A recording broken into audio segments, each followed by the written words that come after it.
Baitul Mal ini adalah sangat-sangat membantu masyarakat Aceh lah.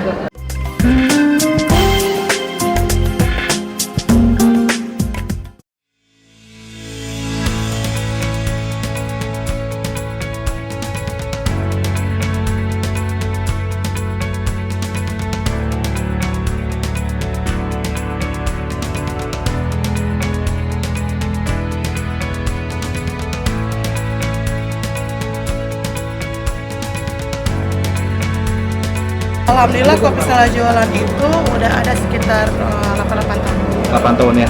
Dulu modalnya awalnya dibantu sama Iya, insya Allah dari Baitul Mal.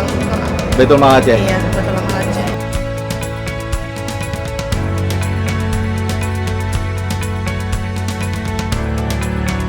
Makanya alhamdulillah bisa sewa toko. Kalau nggak kan nggak akan bisa sewa toko. Dan sekarang usahanya udah lumayan penghasilannya ya. Alhamdulillah. Udah jadi pembayar zakat. Iya.